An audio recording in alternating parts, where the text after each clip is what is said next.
The United Healthcare assassinator was just caught in Pennsylvania. This is 26-year-old Luigi Mangione, an ex-Ivy League student who was just arrested.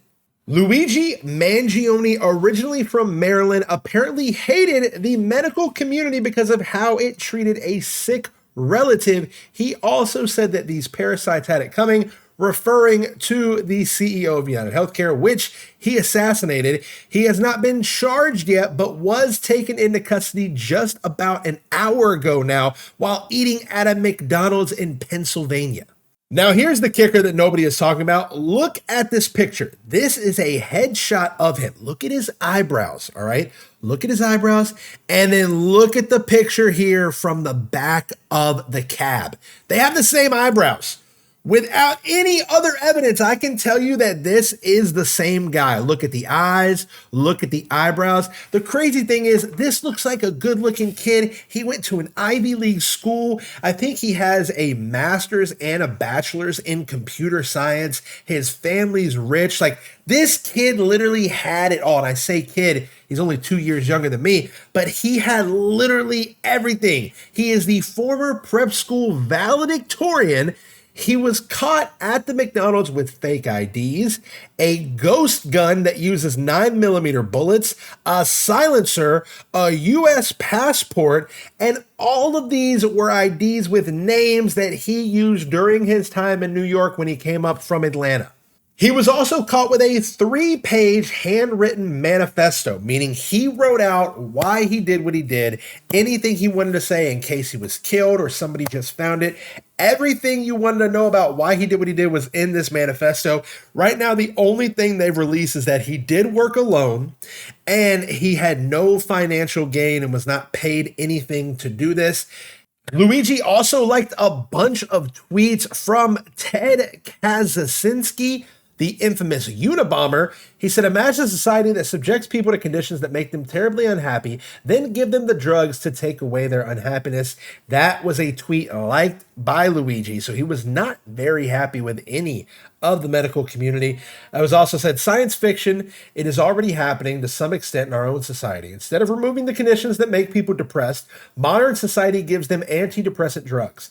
In effect, antidepressants are a means of modifying an individual's internal state in such a way as to enable him to tolerate social conditions that he would otherwise find intolerable. Now, the CEO of United Healthcare is known for denying claims, making people go on these type of antidepressants, not being able to help cure the problems that they have at a doctor or a hospital because they want to deny so many claims.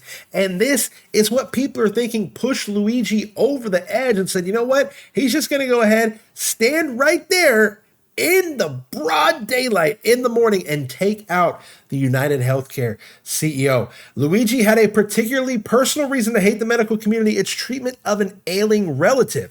Online obituaries show that he lost a grandmother in 2013 and a grandfather in 2017. His LinkedIn page indicates that he once worked at an assisted living facility to the elderly for a few months while still in high school.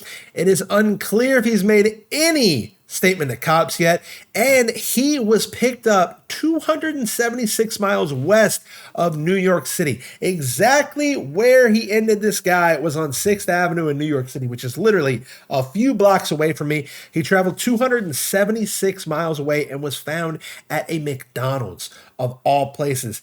Now, Luigi was also subscribed to anti-capitalist and climate change causes, citing online activity that they found about it.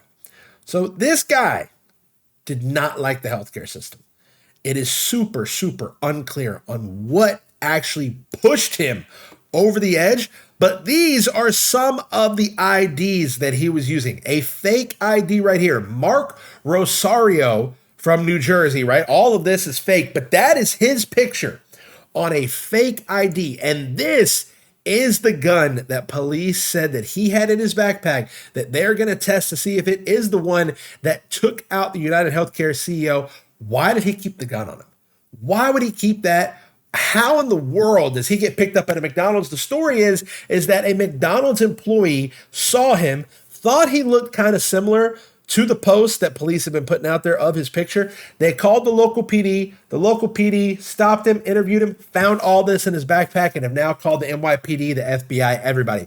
But he was caught. He went ahead and did something that made national news. For almost a week, he's been on the run. And he got caught because he stopped to eat at a McDonald's. That has to be the single worst way to ever get caught. They're also saying that the ghost gun may have been made on a 3D printer. Now, this guy, super smart guy, this is his Twitter page. He had 10,000 followers earlier today when I followed him. He's now got 70,000 followers. This is a picture right here of what we think is something wrong with him. It looks like there's some screws maybe at his lower back. So does that have something to do with his healthcare and why he's upset at healthcare companies? We don't know. He has a master's and a bachelor's in science in computer science from the University of Penn, an Ivy League school. That is so hard to get. And he's going to go to jail probably for the rest of his life now. As you can see right here, his Twitter account is being completely wiped clean. I don't know what all these random tweets are back in April of 2016. The only thing that remains is his pinned tweet. Other than that, all of his other tweets have been clean. There was a ton of retweets and reposts that he had. I was just looking at it before I started this video, but right now this is the most recent one. People are commenting on his Twitter, obviously, but yeah, his Twitter is already getting wiped clean. I know that his LinkedIn is also up, but yeah, this is the guy that they are saying into the United Healthcare CEO. And obviously, as more stuff comes out, we're going to know more. But right now, it's absolutely insane that this guy just walked up in the middle of the day and did this. You would have never suspected someone like him to do it. And right now, we're just trying to figure out more. So guys, if you like this video, make sure you comment, make sure you subscribe and click that like button, and I'll see you in the next one.